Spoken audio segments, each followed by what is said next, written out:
함께 저희 공동체를 섬기는 분 중에 간태현 전도사님이라고 올해 부임하신 전도사님이 계십니다.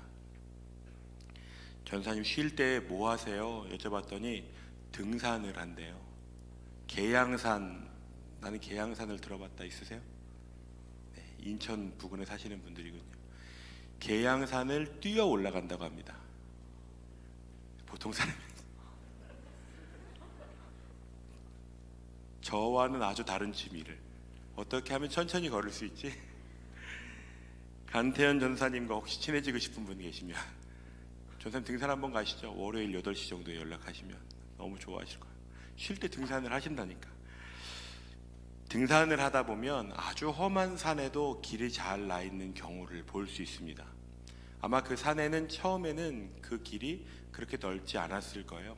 그런데 사람들이 계속 그 길을 다니다 보니 그 길이 점점 넓어지고 그 길을 통해 사람들이 많이 다니면서 그 길에 계단을 만들기도 합니다. 제가 매년 송구영신 예배가 끝나고 가던 산이 가막산이라는 산이었어요. 파주에 있는 산인데 그 산은 산이 절벽처럼 되어 있는 길이 있거든요. 그런데 최근에 검색해 보니까 그 절벽 쪽으로도 다닐 수 있도록 거기다가 계단을 만들어 놓기도 했다고 합니다. 길은 하루아침에 생기는 것이 아닙니다. 그래서 누군가가 그 길을 만들면 그 길을 계속 걸어가는 사람이 있어야 그것이 길로서의 가치를 두게 됩니다. 오늘 주일 예배는 임직자 헌신 예배와 함께 드리는데 임직자 분들뿐만 아니라 우리 리더로 세워질 분들뿐만 아니라 예수님을 믿는다고 하는 우리 모두가 걸어가야 하는 길은 어떤 길인지 그것을 함께 좀 나누어 보는 시간을 가지고 싶습니다. 저희가 오늘 함께 읽은 시편 84편은 순례자의 기도라는 제목이 붙어있는 시입니다. 이스라엘에서 예루살렘 성전을 방문하는 일은 1년에 한 번 정도 있는 연례 행사였습니다. 특히 이 시인은 예루살렘 성전이 있는 시온이라고 하는 그곳을 고대하며 찬양하고 있습니다. 그 장막이 얼마나 사랑스러운지, 내가 지금 얼마나 그곳에 가고 싶은지를 이 고백 안에 담았습니다. 하나님의 임재와 하나님의 자녀라고 하는 것을 상징하는 성전, 그 성전이 있는 곳은 이스라엘 백성들에게 마음의 고향과도 같은 곳이었습니다. 내가 지금은 비록 그 부근에 살지 못하거나 내 처지가 지금은 포로로 끌려와 있거나 내가 지금은 그곳에 마음껏 갈 수 없다 해도 그들의 마음은 언제나 그곳을 향해 있었습니다. 그곳의 아름다움을 소망하면서 일상을 살아가는 이들이 많이 있었죠. 본문을 보십시오. 오늘 성경 가져오신 분들은 본문 저희가 다 읽지 않았지만 84편을 읽어보면 이 시인이 얼마나 애타게 그곳에 가기를 원하고 있는지, 그것을 부르짖고 있는지를 알아챌 수 있습니다. 함께 읽은 5절과 6절 말씀을 읽어보겠습니다. 시편 84편 5절과 6절 말씀을 읽어보겠습니다. 주께 힘을 얻고 그 마음에 시온에 데려가 있는 자는 복이 있나이다. 그들이 눈물 골짜기로 지나갈 때에 그곳에 많은 샘이 있을 것이며 이른 비가 복을 채워주나이다. 나아가고 싶어도 나아갈 수 없는 상황 중에 그는 시온을 바라며 이러한 노래를 짓는 것입니다. 저희 공동체에도 음악을 하시는 분들이 좀 있습니다. 그래서 인스타를 보면 그분들이 싱글도 내고 그분들이 작사, 작곡, 편곡을 하시는 분들이 꽤 많이 계세요. 대단한 분들이죠. 그런 분들이 가사를 쓸 때 여러분 가사를 대충 쓰지 않습니다. 이 표현이 더 좋을까? 이게 더 내 마음을 잘 표현해 줄까? 그런 고민을 하면서 작업을 하죠. 이 시인이 지금 주께 힘을 얻고 그 마음에 시온에 데려가 있는 자는 복이 있나이다 라는 기록을 어떤 마음으로 썼을까요? 지금 이 사람은 힘이 필요한 상황 가운데 놓여 있겠죠. 그 마음에 시온에 데려가 있다는 것은 지금은 내가 비록 그곳에 갈 수 없지만 나는 그것을 꿈꾸고 있다고 하는 마음이 절절하게 있었겠죠. 그 시인이 지금 이런 고백을 하는데 그가 지금 처한 상황은 6절에 있듯이 눈물 골짜기를 지나는 중입니다. 눈물 골짜기가 어디냐라고 하는 것에 사람들이 여러 해석들을 하고 있지만 그 해석이 어떠하든지 이 골짜기를 지나는 시간은 행복하거나 만족감이 있는 그런 시간은 아닐 것입니다. 이제 막 청년부에 올라온 분들에게 고등학생 시절이 어떻게 기억에 남는지 잘 모르겠어요. 누군가는 고3이라는 시절로 돌아가고 싶으신 분들도 계실 겁니다. 04년생 여러분 믿기지 않으시죠? 나중에 그런 날이 올 수 있습니다. 그때가 좋았어. 방학이 있잖아. 그런데 이 눈물 골짜기는 그 어떤 사람도 추억할 만한 그 아름다운 조각조차 없는 곳을 의미합니다. 그 시기만 생각하면 마음이 톡톡 막히고 내가 어떻게 하루를 살아야 할지 모르겠고 한 아주 거칠고 물도 부족하고 고통이 가득 찬 곳을 의미하죠. 그런 사람이 지금 시온의 대로를 꿈꾸면서 그 길을 걸어가고 있습니다. 시온의 대로가 마음에 있다는 것은 무엇을 의미할까요?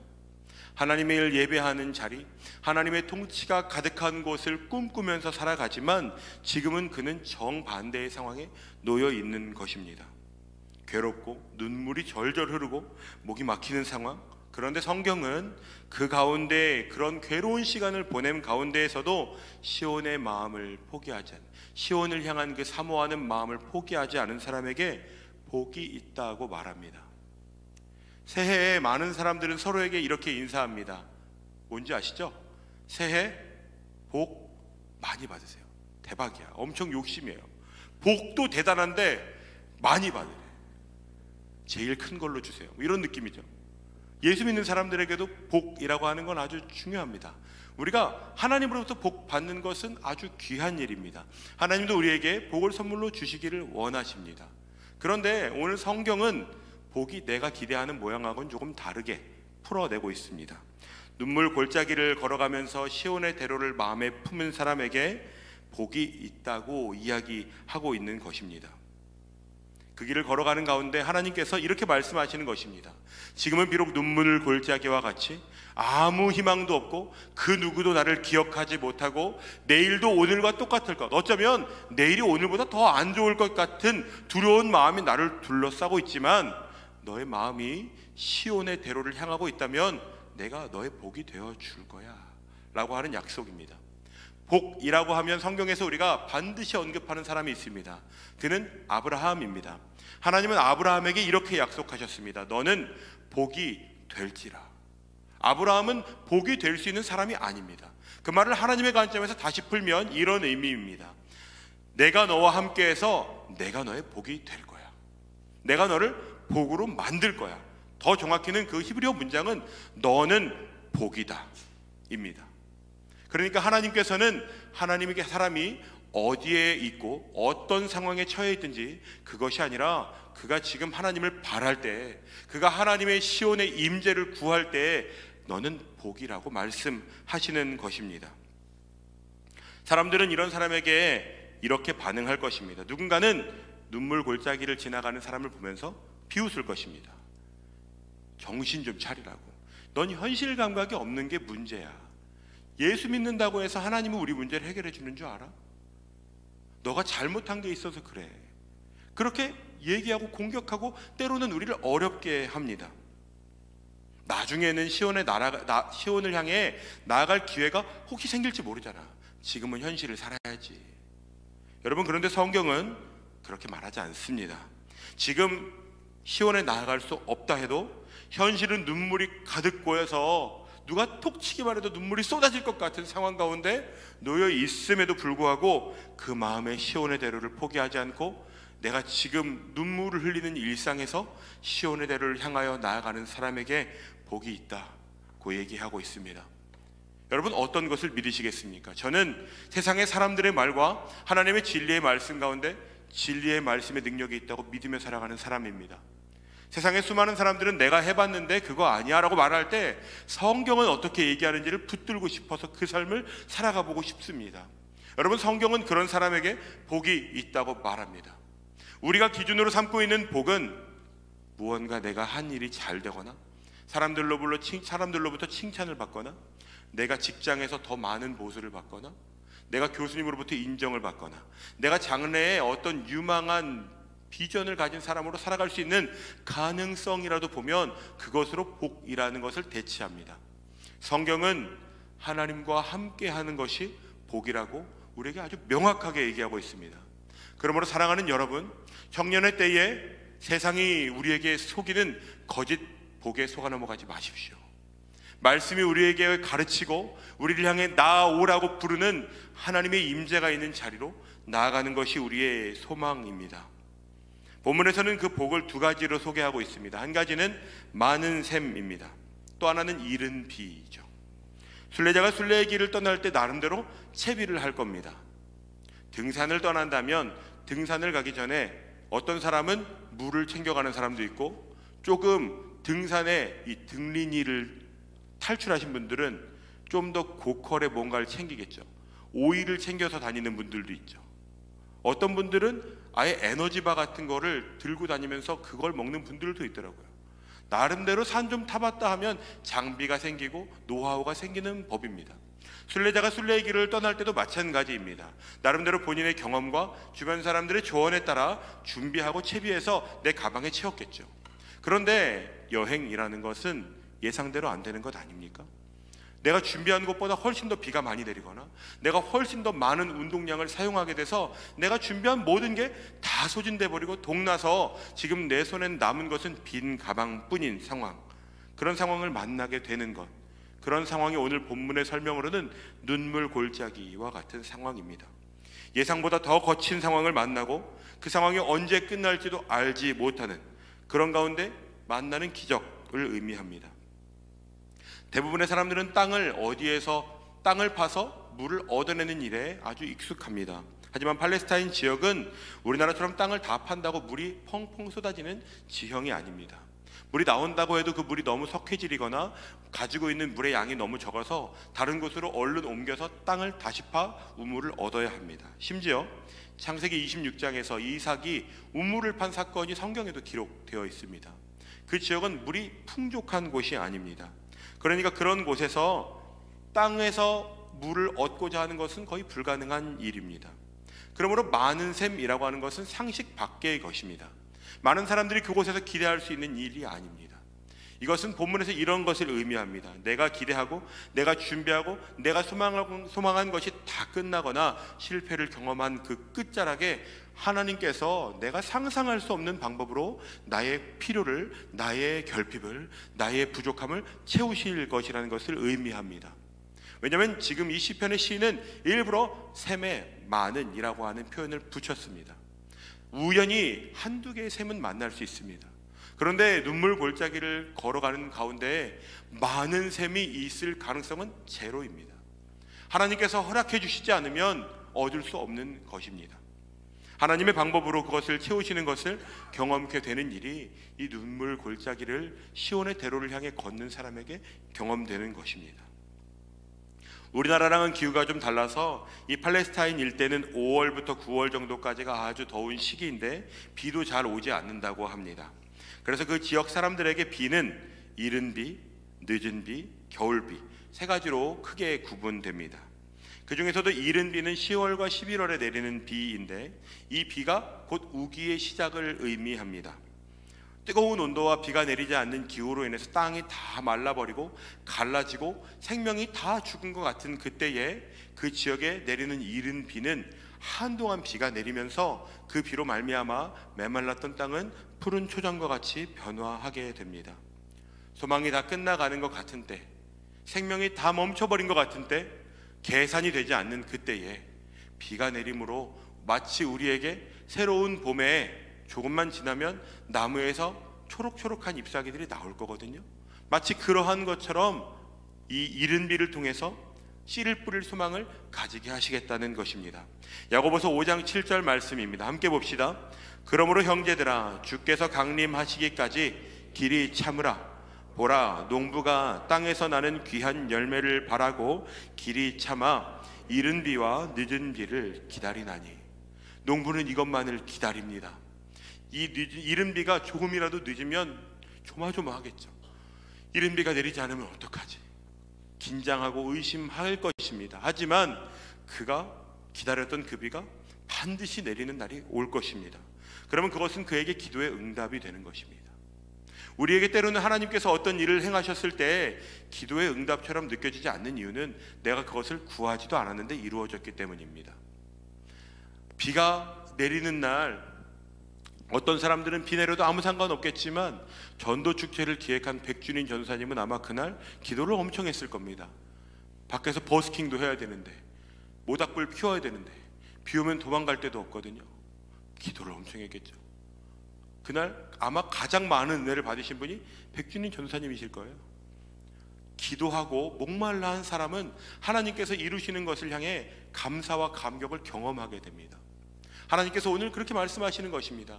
너희가 내가 어떻게 너희의 눈물 골짜기를 역전시킬지를 기대하라고, 보라고, 내가 많은 샘과 이른 비로 너희의 목마름을 채울 것이라고, 결코 너희가 홀로 그 길을 걷게 하지 않으실 것이라고. 그러니까 제발 너희의 마음을 지금 있는 그 자리에 두지 말고, 다 빼앗겨 버리지 말고 시온의 대로를 기억하라고, 그곳을 향한 너희의 마음을 가지고 오늘을 살아가라고 하나님께서 우리에게 말씀하시는 것입니다.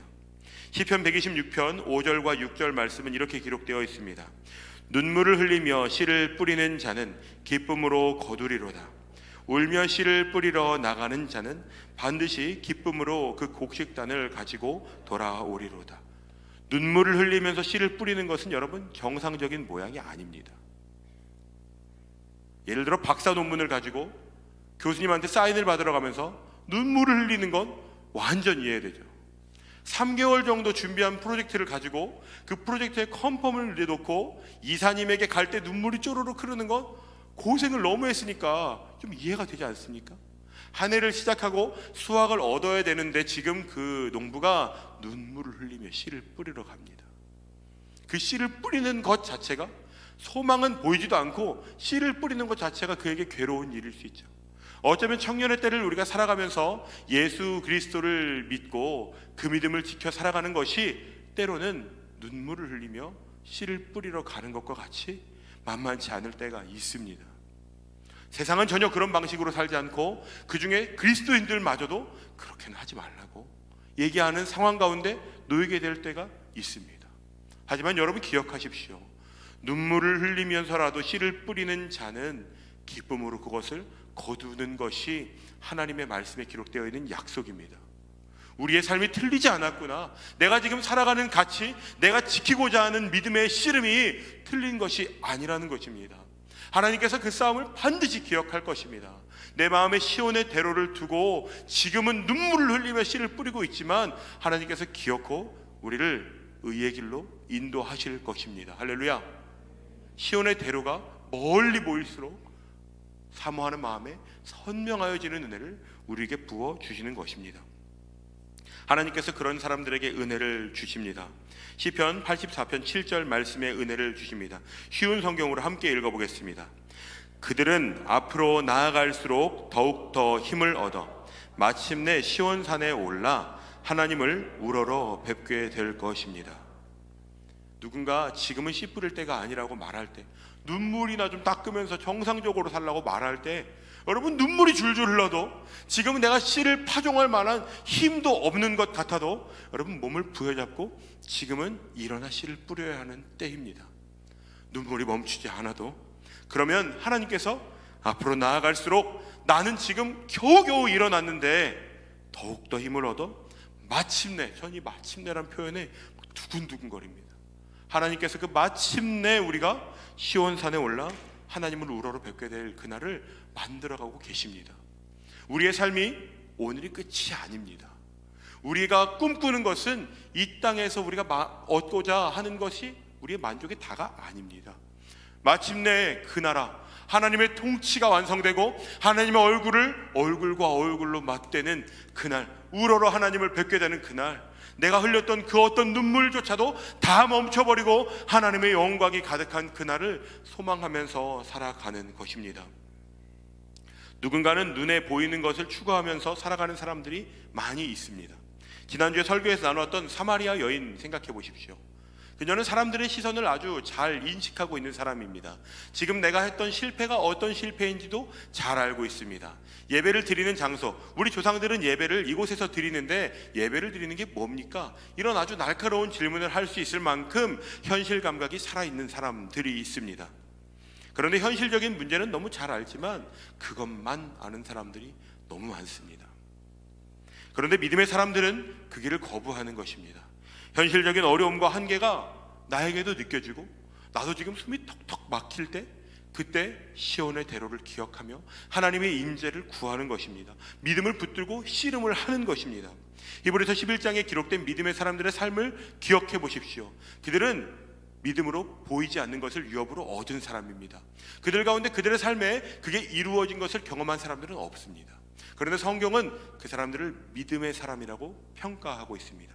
세상에서는 그들을 실패한 사람이라고 평가할지 모르겠습니다. 하지만 성경은 그 길이 믿음의 길이라고 이야기하는 것입니다. 눈물 골짜기를 눈물을 흘리며 걸어가 본 사람들만, 눈물을 흘리면서 씨를 뿌려본 사람들만 누릴 수 있는 많은 샘과 이른 비가 있습니다. 그것의 삶을 투여해본 사람만, 그것의 삶을 다 바쳐본 사람만 맛볼 수 있는 은혜가 있습니다. 그것을 해보지 않은 사람은 예수를 5년 믿고 10년 믿고 평생 믿어도 절대로 맛볼 수 없는 하나님의 살아계심을 경험하게 되는 은혜가 있는 것입니다.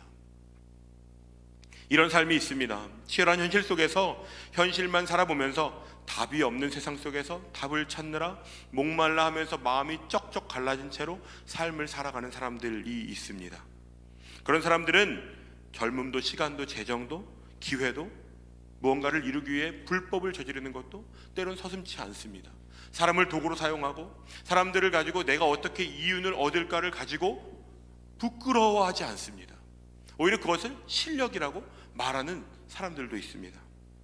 그렇게 평생 그것만 보다가 삶이 맞춰지는 사람들이 많이 있죠. 잠시 뒤에 일어날 일을 예측하는 우리가 말하는 지혜로운 사람들, 선구자들도 있습니다. 엘빈 토플러라고 하는 미래학자가 있습니다. 이 사람은 1980년에 제3의 물결이라고 하는 책을 썼던 사람입니다. 이 책이 얼마나 대단한 책인지 이 사람이 썼던 이 책의 내용이 오늘날 거의 대부분 다 이루어졌습니다. 거의 진짜 예언에 가깝습니다.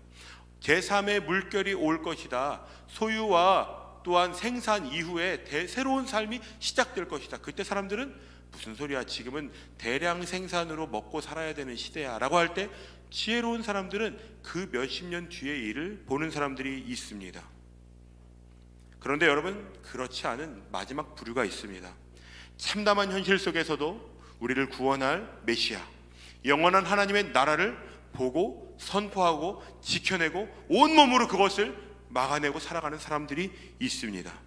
선지자 이사야나 요한계시록을 기록한 요한입니다. 이사야는 예수님 탄생 약 700년 전에 살았던 사람입니다. 아수르와 애굽이라는 강대국들이 싸울 때 타락과 우상숭배가 가득한 땅에 하나님의 심판을 외쳤던 사람입니다.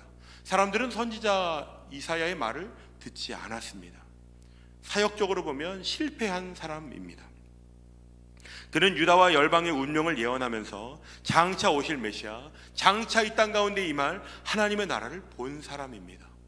여러분, 누군가는 같은 삶을 살지만 하나님의 나라와 하나님의 비전을 보고 그것을 선포하는 삶을 살아가는 사람이 있습니다. 온 이스라엘이 하나님 앞에 범죄할 때, 아무도 하나님을 경외하지 않을 때 하나님을 경외하는, 고난받는 주의 종의 예언을 선포하는, 사람들이 손가락질하고 비웃어도 그 길을 걸어갔던 사람입니다. 광야와 사막이 즐거운 땅으로 변화할 것을 예언했던 사람입니다. 이사야 35장을 눈으로 보여드리겠습니다. 여기에 보면 우리가 얘기하고 있는 대로가 있습니다. 거기에 대로가 있어 그 길을 거룩한 길이라 일컫는 바 되리니 여호와의 속량함을 받은 자들이 돌아오되 노래하며 시온에 이르러 그들의 머리 위에 영영한 희락을 띠고 기쁨과 즐거움을 얻으리니 슬픔과 탄식이 사라지리로다. 아멘. 지금 이사야 선지자가 처한 상황은 전혀 이런 노래를 할 만한 상황이 아닙니다. 그런데 그는 거룩한 하나님의 사람들이 걸어갈 대로를 보았습니다. 지금은 그 길이 없어진 것만 같이 느껴질 때 누군가는 그 대로를 보며 살아가고 있습니다. 우리는 이사야 선지자가 바라보았던 그 길을 믿음의 선조들을 따라 걸어가는 성도입니다. 성도라는 것은 그 거룩한 길을 걸어가는 사람들입니다. 세상의 방식이 아니라 하나님이 누군가를 부르실 때 주님 내가 여기 있습니다 하면서 내 삶을 드리는 그런 사람들이 필요한 때가 바로 지금입니다. 요즘은 안타깝게도 그 길을 걷는 사람들이 많이 보이지 않습니다. 그런 면에서 청년부 사역자들은 아주 바보 같은 사람들입니다. 누군가는 가장이기도 하고 아이가 셋인 분이 둘이나 있습니다. 삶을 바쳐가고 재정을 씁니다. 여러분, 저녁에 사역자들이 그 시간을 낼 때 우와 너무 만나고 싶어 하고 갈 때도 있지만 다녀올게요 하고 갈 때도 있습니다. 그래도 가는 이유가 뭔지 아십니까? 그래도 만나서 살리고 마음을 나누고 도전해주고 그것이 우리의 부르심이라고 믿기 때문에 그 일을 하는 겁니다. 저희 청년사역에는 여러분 젊음과 재정과 기회를 청년사역에 모두 다 바치신 분들도 있습니다. 기회만 되면 어떻게 선한 것을 줄 수 없을까? 그것을 고민하는 분들이 계시죠. 그 길을 걷는 것이 만만치 않습니다. 그래도 우리 사역자들이 그 길을 먼저 걸어가 보려고 도전하고 기도하고 마음을 나눕니다. 씨름을 합니다. 어제 원래 회를 했거든요. 페이지가 30페이지가 넘는 회의를 합니다. 뭐 그런 것까지 해. 그래도 그런 씨름을 합니다. 어떻게 하면 그 길을 함께 갈 수 있을까 고민하죠. 잠시 뒤에 세워질 리더 여러분들이 그 길을 함께 걸어주십시오. 하나님은 여러분을 셀 정도만 맡아서 간신히 셀을 세우는 리더로 세우시지 않았습니다. 여러분을 하나님의 몸된 그리스도의 공동체에 셀 리더로 세우신 것은 하나님의 원대한 계획이 있습니다. 그것은 셀원이 많아지는 것이 아닙니다. 하나님이 여러분을 통해 하나님을 여러분을 만나는 셀원들에게 보여주고 싶으신 것입니다. 여러분, 교회 안에서의 리더로 만족하지 마십시오. 여러분이 처한 일상 가운데 하나님을 믿는 시온의 대로를 걷는 정말 이 시대를 살아가는 리더로 여러분을 세우시고자 하는 하나님의 원대한 계획이 있다는 것을 기억하십시오. 사람들은 이런 길을 걸어갑니다.